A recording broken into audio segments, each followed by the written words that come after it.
Salomo, Raja Israel sesudah Daud. Oleh karena dosa Salomo, maka Tuhan memecah kerajaan Israel menjadi dua. Yang selanjutnya kita kenal sebagai Israel Utara atau Israel, dan Israel Selatan atau Yehuda saja. Jadi 1 lawan 10. Bagaimana yang satu, Benyamin? Ikut kemudian ke Yehuda. Nah, saudara-saudara, dosa Salomo adalah pada masa tuanya dia menyembah Allah asing bersama dengan istri-istrinya yang sangat banyak, dan mereka berasal dari bangsa-bangsa asing yang menyembah Allah-Allah asing. Pelajaran apa yang sudah kita petik dari hal ini? Tentu Anda sudah tahu masalahnya tentang bagaimana umat Tuhan alangkah baiknya tidak kawin-mawin dengan yang tidak seiman, oleh karena bisa menggeret kepada penyembahan-penyembahan Tuhan yang bukan Tuhannya umat Tuhan, bukannya Tuhan Allah.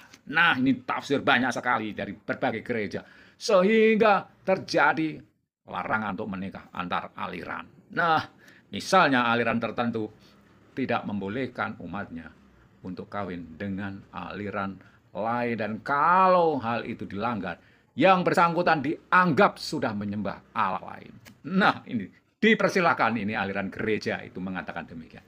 Padahal Tuhannya adalah sama-sama Tuhan Yesus. Namun dalam praktik aplikasi perintah-perintah Tuhan, yaitu yang beriman kepada Yesus dan menjalankan perintah-perintah Tuhan, yaitu kesaksian akan Yesus, yang yaitu roh nubuat. Nah, di situ terjadi berbagai penafsiran yang berbeda. Dipersilahkan. Dan channel ini tetap berpegang bahwa Yesus adalah Tuhan dan dia disembah oleh semua aliran Kristen yang ada. Maka ketika aplikasi perintah Tuhan, hukum Tuhan, aturan Tuhan, kesaksian akan Yesus yang merupakan aplikasi dari perintah Tuhan dipenuhi dengan segenap ketaatan, disitulah letak perbedaan antar aliran satu dengan aliran yang lain. Dan di sini dengan rendah hati, maka kita diajak untuk terus belajar bagaimana sesungguhnya perintah Tuhan itu. Bagaimana sesungguhnya hukum Tuhan yang harus ditaati itu. Apakah masih seperti hukum Taurat zaman perjanjian lama, ataukah sudah berubah, atau bukan berubah, tetapi digenapi oleh Yesus sebagai penggenapan dari semua simbol di perjanjian lama, bahwa hari Sabat atau Sabtu atau perhentian, hari istirahat, hari ketujuh, itu adalah simbol dari Yesus Kristus, ataukah masih seperti yang dimaksud secara hurufiah itu hari perhentian hari Sabtu?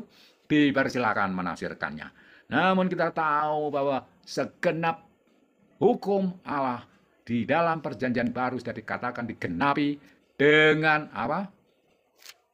Penyaliban Tuhan Yesus di atas kayu salib. Dan pada saat yang sama kita mendapatkan suatu hal yang terutama dan utama, yaitu hukum kasih, yaitu kasihilah Tuhan Allahmu dengan segenap hatimu dan dengan segenap jiwamu, dan kasihilah sesamamu manusia seperti diri sendiri.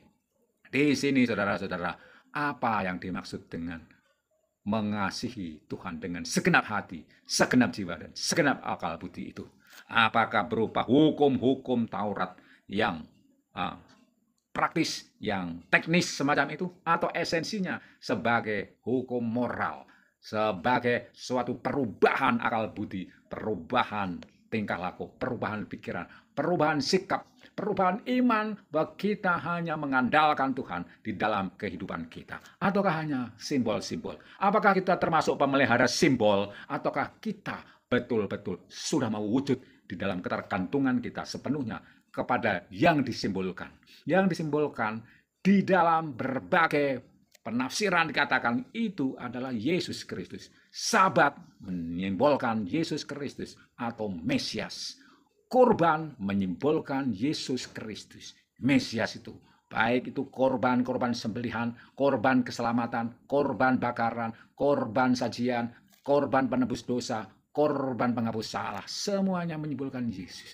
Bahkan kesucian di dalam kehidupan kita dengan makan haram dan halal itu ada aturannya. Itu juga simbol kesucian. Bagaimana kita menyucikan diri dengan cara disucikan oleh Allah. Disucikan tabiat kita sebagai umat yang sudah menerima Yesus sebagai Tuhan dan Juru Selamat kita. Bahwasanya apa yang menjadi tanda simbol semacam itu ada di dalam buah roh. Buah roh di dalam Galatia 5 semuanya secara konkret. Ketika kita mempunyai buah roh itu berarti di dalam kita ada roh kudus yang merupakan wakil Yesus di dalam mengingatkan kita segenap apa yang diajarkan Yesus di dalam kehidupan kita. Dan di sini dikatakan apa? Bahwa ketika Tuhan berfirman di dalam perjanjian baru bahwa seseorang tidak akan menyembah aku di gunung ini atau di gunung itu, tetapi ia menyembah di dalam roh dan kebenaran. Kita menyembah Yesus di dalam roh dan kebenaran. Apakah artinya ini? Apakah harus rajin setia di dalam gereja pada hari tertentu?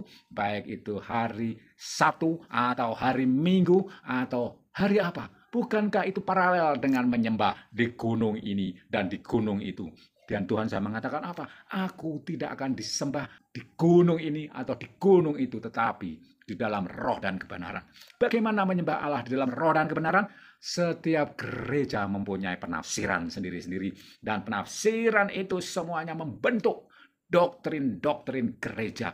Maka sebetulnya satu-satunya jangkar kita untuk tidak goyang menghadapi semua permasalahan perbedaan ini adalah kembali kepada Yesus Kristus yang roh dan kebenaran itu. Bahwa semua hal sudah digenapi dalam Yesus Kristus. Siapakah Yesus Kristus? Dia adalah Tuhan yang menjelma menjadi manusia. Berarti Yesus Kristus adalah Tuhan. Maka ketika kita menjadi pengikut Kristus, di dalam kitab Matius 6 ayat 19 dikatakan apa? Carilah dahulu kerajaan Allah dan kebenarannya, maka semuanya akan ditambahkan kepadamu. Di sini apa artinya?